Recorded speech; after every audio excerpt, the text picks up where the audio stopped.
جمعية الدعوة والإرشاد وتوعية الجاليات بحفر الباطن أمة. السلام عليكم ورحمة الله وبركاته. الحمد لله الذي بنعمته تتم الصالحات، والصلاة والسلام على من أرسله الله رحمة للعالمين وعلى آله وأصحابه أجمعين. فقد قال الله تبارك وتعالى في كلامه المجيد وفي فرقانه الحميد: أعوذ بالله من الشيطان الرجيم وأتموا الحج والعمرة لله إلى آخر الآية. وفي حديث عن أبي هريرة رضي الله عنه قال: قال رسول الله صلى الله عليه وسلم: العمرة إلى العمرة كفارة لما بينهما والحج المبرور ليس له جزاء إلا الجنة رواه البخاري। প্রশংসা জ্ঞাপন করছি আল্লাহ সুবহানাহু ওয়া তাআলার জন্য। দুরুদ ও সালাম তাসলিম বর্ষিত হোক মানবতার মুক্তির দূত, মানবকুলের অগ্রদূত, দুজাহানের সর্দার, ইমামুল আম্বিয়া, নবীজিনা ওয়া কুদওয়াতিনা ওয়া কাঈদিনা মুহাম্মদ সাল্লাল্লাহু আলাইহি ওয়াসাল্লামের উপর। সম্মানিত প্রিয় দর্শকবৃন্দ, আজকে আপনাদের সামনে উপস্থিত হয়েছি যে বিষয়টি নিয়ে কথা বলবো সেটা হলো সিফাতুল উমরাহ, উমরা আদায়ের পদ্ধতি বা উমরার বর্ণনা। উমরা একটি মহৎ কাজ।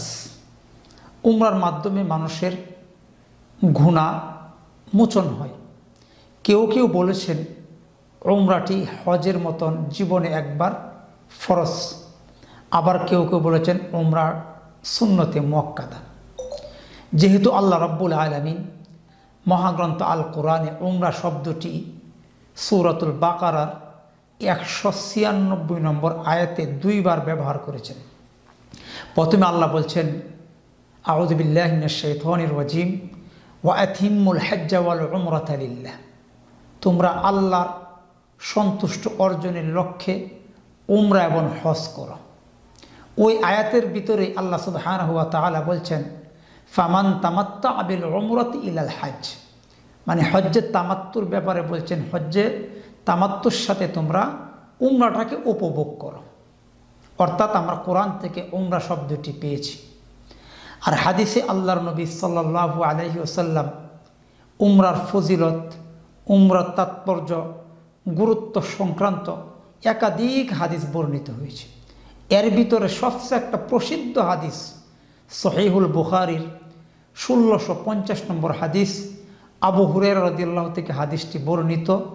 আল্লাহ রাসূল সাল্লাল্লাহু আলাইহি ওয়াসাল্লাম বলছেন, আল উমরাতু ইলাল উমরাহ, এক উমরা থেকে আরেক উমরার মধ্যবর্তী যে সময়টু, ওই সময়টুর ভিতরে কাফফারাতুল লিমা বাইনাহুমা, যত ধরনের সগীরা গুনাহ আছে আল্লাহ রাব্বুল আলামিন মোচন করে দেন, ক্ষমা করে দেন। সুবহানাল্লাহ।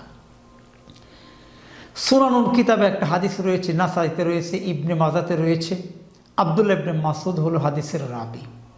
আল্লাহ রাসূল সাল্লাল্লাহু আলাইহি ওয়াসাল্লাম বলছেন, তাবিউ বাইনাল হজ্জ ওয়াল উমরাহ, যে তোমরা মাঝে মাঝে হজ এবং উমরা করো। ফাইন্নাহুমা ইয়ানফিয়ানিল ফাকর ওয়াদ দুনুব, কারণ মাঝে মাঝে উমরা এবং হজ করলে কি হয়, তোমাদের দরিদ্রতা এবং পাপ মোচন করে। কামা ইয়ানফিনুল কির খাবাতিল হাদিদ, যেরকমভাবে হাপর বা কামার ফিজ্জ এবং রূপ্য, জাহাব এবং রূপ্য যেটাকে বলা হয় স্বর্ণ এবং রূপাকে যেরকম হাপর কি করে মরিচা দূর করে, অনুরূপভাবে উমরা এবং হজ করলে আল্লাহ সুবহানাহু ওয়া তাআলা আমাদের দরিদ্রতা এবং আমাদের পাপ রাশিকে মোচন করেন। সুবহানাল্লাহ। তো উমরা করলে আল্লাহর নবী সাল্লাল্লাহু আলাইহি ওয়াসাল্লাম বলছেন, আল্লাহ রাব্বুল আলামিনের যাত্রী হলো 3 শ্রেণীর। এই 3 শ্রেণীর যাত্রীর ভিতরে এক শ্রেণীর হলো আল মুতামির, উমরা পালনকারী। এবং উমরা পালন করলে প্রত্যেকটা পদক্ষেপে আল্লাহ রাব্বুল আলামিন একটি করে গুনাহ মোচন করেন, প্রত্যেকটা পদক্ষেপে একটি করে নেকি দান করেন। সুবহানাল্লাহ। অনেক ফজিলত রয়েছে। আমরা সংক্ষিপ্তভাবে উমরার বিবরণ জানব। উমরা শাব্দিক অর্থ হলো জিয়ারাহ আল কসদু মানে ইচ্ছা পোষণ করা। তো উমরা হলো কিছু নির্দিষ্ট কাজের মাধ্যমে বাইতুল্লাহ তফ এবং সাই করার নাম হলো উমরা। তো উমরা করার পূর্বে আমাদের মক্কার বাহিরে যারা বাহির থেকে আসবে তাদের জন্য 5টি মিকত রয়েছে। জুল হুলাইফা, আল জুহুফা, কর্নুল মানাজিল, দাত ইরাক, এলামলাম। এই 5টি মিকত থেকে যেই রাস্তা থেকে আসবে প্রথমে এই মিকতে ইহরাম বাঁধতে হবে। প্রথমে আমরা জানব উমরার ওয়াজিব এবং ফরজ কয়টি। উমরার ফরজ রুকন বলা হয়, ফরজ হলো 3টি। 1 নম্বর হল ইহরাম বাঁধা, 2 নম্বর তফ করা, 3 নম্বর সাই করা। ওয়াজিব হলো 2টি, নির্দিষ্ট জায়গা থেকে ইহরাম বাঁধা, আর 2 নম্বর হলো মাথা হালক করা। এই হলো উমরার মোট 5টি কাজ। 5টি কাজের ভিতরে 3টি হলো ফরজ বা 3টি হলো রুকন আর 2টি হলো ওয়াজিব। এবার আমরা মূল কাজে আসি। যখন একটা মানুষ উমরার নিয়ত প্রথমে করবে উমরা আদায় করার জন্য, যে কোনো রাস্তা থেকে যখন সে মিকাতে আসবে, মিকাতে আসার পর মিকাতে আসার পূর্বে সে তার নখ অবাঞ্ছনীয় যে লুমগুলি এগুলো সব পরিষ্কার করে আসবে। মিকাতে আসার পর সে সুন্দরভাবে প্রথমে গোসল করবে। গোসল করা সুন্নত। গোসল করার পর তারপরে সে মাথায় অথবা দাড়িতে খুশবু ব্যবহার করবে, এটা সুন্নত। রাসূল সাল্লাল্লাহু আলাইহি সাল্লাম যখন উমরা করতে এসেছিলেন তখন তিনি গোসল করার পর দাড়িতে এবং মাথায় খুশবু বা সুগন্ধি ব্যবহার করেছিলেন, কাপড়ে নয়। তো গোসল কমপ্লিট করার পর আপনি ইহরাম পরবেন। ইহরাম ইদার আর একটা হলো রিদা, 2টি সিলাইবিহীন কাপড় পরিধান করা, এটা হলো ইহরাম বাঁধা। আর মা বোনেরা এদের জন্য নির্দিষ্ট কোনো পোশাক নেই, তাদের ইচ্ছামতে তারা যেই কোনো পোশাকে তারা ইহরাম বাঁধবে। ইহরাম বাঁধা অর্থ কাপড় নয়, ইহরাম অর্থ হলো নিয়ত করা। তো নিয়তটা আমরা কখন করব? কেউ কি গাড়িতে করবে, নাকি আবার গোসল করার সময় করবে, না কোনো নামাজের সময় করবে? আল্লাহ রাসূল সাল্লাল্লাহু আলাইহি সাল্লাম যখন উমরা করার জন্য মদিনা থেকে মক্কায় আসলেন, যখন তিনি সাওয়ারিতে আরোহণ হলেন তখন তিনি লাব্বাইক উমরাতান নিয়ত করেছিলেন। তা আমরাও সঠিক যেটা, যখন আমরা গোসল করে ইহরামের কাপড় পরে তখন আমরা গাড়িতে উঠব, গাড়ি যখন ছাড়বে তখন আমরা লাব্বাইক উমরাতান। এই উমরাটা 3 শ্রেণীর ব্যক্তির পক্ষ থেকে হতে পারে। একটা হলো মৃত ব্যক্তির পক্ষ থেকে উমরা হতে পারে, অতি বৃদ্ধ এবং এমন অসুস্থ যার সুস্থ হওয়ার সম্ভাবনা নেই। তাহলে আমরা কি বুঝতে পারলাম? যখন আমরা উমরার জন্য ইহরাম বাঁধলাম, অর্থাৎ আমরা নিয়ত করলাম, এই নিয়ত করার পর অনেকে উমরার নিয়ত করার কারণে ইহরাম বাঁধার কারণে 2 রাকাত সালাত আদায় করে, এটা নয়, এটা বিদআত হবে। উমরার জন্য কোনো নির্দিষ্ট সালাত নেই। তবে হ্যাঁ, উমরার ইহরাম বাঁধার পর যদি ফরজ সালাতের ওয়াক্ত হয় তখন আপনি ফরজ সালাত আদায় করবেন। কারণ আল্লাহ রাসূল সাল্লাল্লাহু আলাইহি সাল্লাম জুল হুলাইফাতে জোহর এবং আসর একসাথে পড়েছিলেন, তারপরে তিনি উমরার নিয়ত করেছিলেন। এই হাদিস থেকে প্রমাণ পাওয়া যায়। উমরার জন্য নির্দিষ্ট কোনো সালাত নেই। নিয়ত করার পর প্রাথমিক যে আমাদের কাজটা হবে সেটা হলো তালবিয়া পাঠ করা। লাব্বাইক আল্লাহুম্মা লাব্বাইক, লাব্বাইক লা শারীকা লাকা লাব্বাইক, ইন্নাল হামদা ওয়ান নি'মাতা লাকা ওয়াল মুলক লা শারীকা লাক। এই তালবিয়া পাঠ করতে চলতেই থাকবে। লাব্বাইক মানে হাজির হওয়া। এখানে আরেকটা বিষয়, যখন আমরা নিয়ত করব, নিয়তের ভিতরে একটা শর্ত লাগাইতে পারি। যদি আমরা প্রতিমধ্যে বাধার সম্মুখীন হই বা অসুস্থ হতে পারি, যাতে করে আমরা এই কথাটা বলতে পারি, আল্লাহুম্মা মাহিল্লি হাইতু হাবাস্তানি। এরকমভাবে যে আমরা আল্লাহর পক্ষ থেকে বা আপনার পক্ষ থেকে যদি আমরা কোনো বাধার সম্মুখীন হই, তখন আমি ওখানের থেকে কি হয়ে যাব, হালাল হয়ে যাব। এই শর্তটা আমরা লাগাইতে পারি যদি আমাদের কোনো প্রবলেম ফেস যদি এরকম অনুভব করি, সম্মুখীন হতে পারি। তো লাব্বাইক আল্লাহুম্মা লাব্বাইক লাব্বাইক লা শারীকা লাক লাব্বাইক ইন্নাল হামদা ওয়ান নি'মাতা লাক ওয়াল মুলক লা শারীকা লাক। এই দোয়া পড়তে পড়তে মহিলারা নীরবে পড়বে, আর পুরুষ যারা আছে তারা উচ্চ স্বরে পড়বে। পড়তে পড়তে আপনার কোথায় চলে যাবে, মক্কাতে চলে যাবে। এটা কতক্ষণ পর্যন্ত চলবে, একবারে মক্কা না দেখা পর্যন্ত, অর্থাৎ যেখানে বাইতুল্লাহ তওয়াফ করবেন, এই তওয়াফের জায়গা যতক্ষণ পর্যন্ত না দেখবেন ততক্ষণ পর্যন্ত তালবিয়া চলতেই থাকবে। মক্কাতে যাওয়ার পর হোটেলে আমরা গেলাম, হোটেলে যদি কারো কোনো প্রয়োজন হয় গোসল করা, সে গোসল করতে পারে, কোনো প্রবলেম নেই। অনেকে আবার ধারণা যে হোটেলে গিয়ে যদি আমি আবার কাপড়টা খুলি আবার নতুন করে মনে আমাকে ইহরাম পড়তে হবে। না, ইহরাম আগেই বলেছি, ইহরাম এর অর্থ হলো নিয়ত, অন্তরের সাথে সম্পৃক্ত, কাপড়ের সাথে নয়।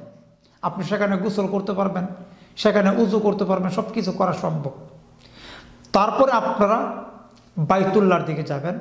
বাইতুল্লাহতে প্রবেশ করার পূর্বে একটি দোয়া আছে, বিসমিল্লাহি ওয়াসসালাতু ওয়াসসালামু আলা রাসূলিল্লাহ আল্লাহুম্মা ইফতাহলি আবওয়াবা রাহমাতিক আউযু বিল্লাহিল আযীম ওয়া বিওয়াজহিল কারীম ওয়া সুলতানিহিল কদীম মিনাশ শাইতানির রাজীম।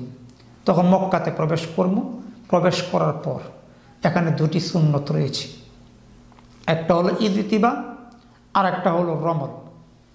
ইজতিবা বলা হয় যে চাদরটি থাকবে ডান কাঁধটা আপনার খোলা থাকবে, আর চাদরের অর্ধেক ডান কাঁধের নিচটা দিয়ে আপনার বাম কাঁধে রাখবেন, এটাকে বলা হয় ইজতিবা, এটা সুন্নত। আর একটা হলো রমল। রমল হলো 7 চক্করের ভিতরে প্রথম যে 3 চক্কর আমরা দিব, এই 3 চক্করটা আপনার পায়ের পদক্ষেপটা হবে একটু ধীরে ধীরে, কিন্তু হাঁটাটা হবে একটু দ্রুত, এটাকে বলা হয় রমল। এই দুইটা হলো সুন্নত। তারপর আমরা স্টার্ট করব কোথায় থেকে, হাজরে আসওয়াদ থেকে। এখন বর্তমানে সবুজ যে গ্রিন সিগন্যাল থাকে ওখান থেকে সর্বপ্রথম আমরা তাওয়াফটা শুরু করব। কিভাবে শুরু করব, প্রথমে যদি সম্ভব হয় হাজরে আসওয়াদকে আমরা স্পর্শ করব বা চুম্বন করব, বা লাঠি দ্বারা যেভাবে সম্ভব হয় মানুষকে কষ্ট না দিয়ে। আর যদি সম্ভব না হয় শুধু বিসমিল্লাহি আল্লাহু আকবার এরকম বলে আমরা তওয়াফ শুরু করে দিব।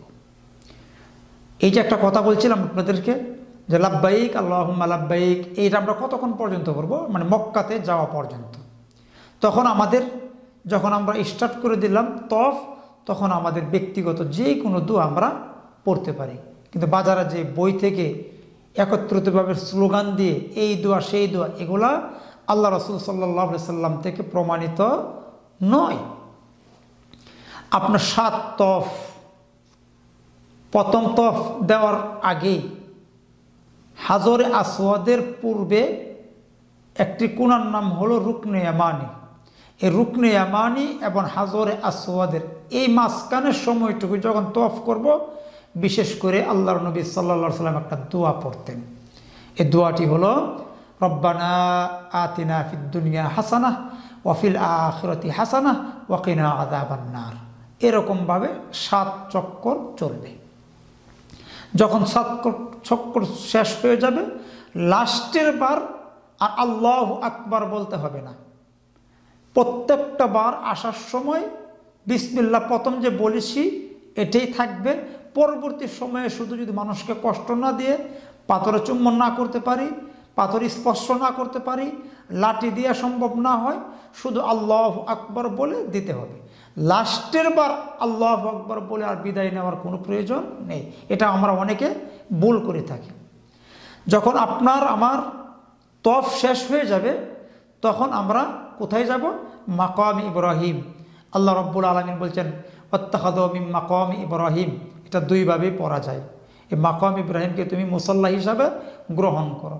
ওখানে যদি স্থান জায়গা না পাওয়া যায়, সংকলন না হয়, যেই কোনো জায়গায় হারামের ভিতরে 2 রাকাত সালাত আদায় করতে হবে।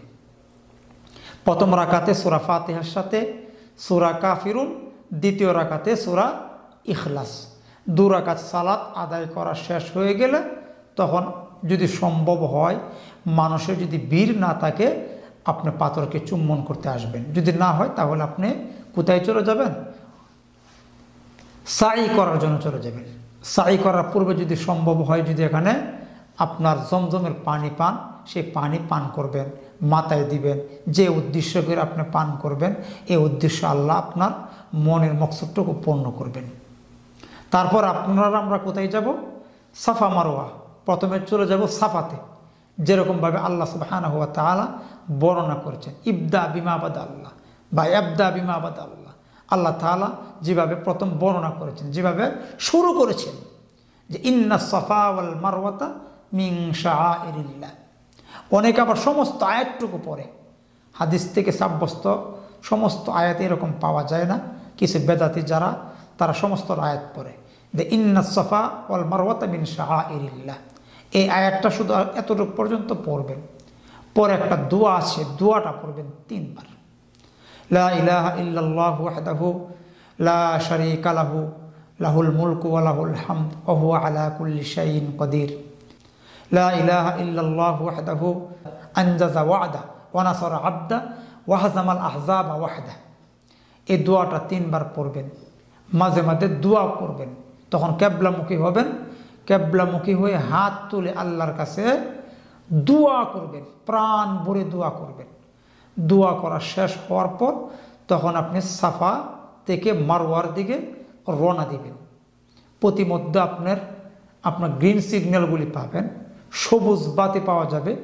ওই সবুজ বাতির মধ্যে দৌড় দিতে হবে।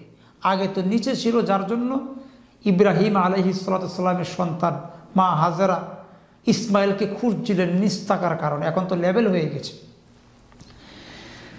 ওখানে আসলে মহিলারা ব্যতীত পুরুষরা একটু দৌড় দিবেন, মহিলারা স্বাভাবিকভাবে হেঁটে যাবেন। তো সাফা থেকে মারওয়া গেলে একবার, মারওয়া থেকে সাফা গেলে আরেকবার, এরকমভাবে 7টা সাই করতে হবে। লাস্টের বার আর দোয়া করা লাগবে না। ইচ্ছা করলে প্রতিবার একজন করে দোয়া, একবার দোয়া করা যেতে পারে, তাতে কোনো সমস্যা নাই। কিন্তু লাস্টের সাই যখন মারওয়া শেষ হবে, এই মারওয়ার শেষ হওয়ার পর আর দোয়া করার কোনো প্রয়োজন নেই। যদি দোয়া তখন করে, তখন 8 বার হয়ে যাবে। তারপরে আপনাকে কি করতে হবে? মাথা হালক করতে হবে। আল্লাহর নবী সাল্লাল্লাহু আলাইহি সাল্লাম 3 বার দোয়া করেছেন যারা সমস্ত মাথা মণ্ডল করে। আল্লাহুম্মা ইরহামাল মুহাল্লিকিন 3 বার দোয়া করেছেন। পরবর্তী সময়ে মুকাসসিরিন যারা মাথা মাক্কিনা মারে, মাক্কিনা মারার জন্য 1 বার দোয়া করেছেন। আর যারা মাথা হালক করবে, একদম বেলেট দিচ্ছে সে দিবে, তাদের জন্য আল্লাহর নবী সাল্লাল্লাহু আলাইহি সাল্লাম 3 বার দোয়া করেছেন। এবং কোরআনে আল্লাহ রাব্বুল আলামিন প্রথমে মুহাল্লিকিনা রুউসাকুম, পরবর্তী সময় আসছে মুকাসসিরিন। প্রথম আসছে হালক করা, পরবর্তী সময় আসছে মুকাসসিরিন, মানে চুলগুলো ছোটো করা। কিন্তু অনেকে ওখানে কি একটা ভুল করে, মাথার একটু সাইড থেকে ওর সাইড থেকে একটু কেটে নেয়, এটা হবে না। আর মা বোনদের জন্য এতটুকু পরিমাণ কাটবে যে পায়ে, হাতের 1 আঙ্গুলির 1 ইঞ্চি পরিমাণ যতটুক, ততটুক তারা কেটে নেবে। এই হলো সংক্ষিপ্তভাবে উমরা। তার পরবর্তী সময়ে কাবার যে হারাম আছে, হারামের এরিয়াতে গিয়ে হোক, হারামের বাহিরে গিয়ে হোক, যে কোনো জায়গায় গিয়ে আপনার মাথা মণ্ডল করলে আপনার উমরা সমাপ্ত হয়ে যাবে। আল্লাহ সুবহানাহু ওয়া তাআলা আমাদেরকে এই সংক্ষিপ্তভাবে যে উমরা বর্ণনা করলাম কোরআন এবং সহিহ সুন্নাহভাবে, যাতে করে উমরা আমরা সংক্ষিপ্তভাবে আলোচনা শুনলাম, আল্লাহ রাব্বুল আলামিন আমাদেরকে সুন্দরভাবে, সঠিক সহিহ সুন্নাহভাবে উমরা করার জন্য তৌফিক দান করে। আমিন। সুবহানাকাল্লাহুম্মা বিহামদিকা আশহাদু আল্লা ইলাহা ইল্লা আনতা আস্তাগফিরুকা ওয়া আতুবু ইলাইক। আসসালামু আলাইকুম ওয়া রাহমাতুল্লাহি ওয়া বারাকাতুহু।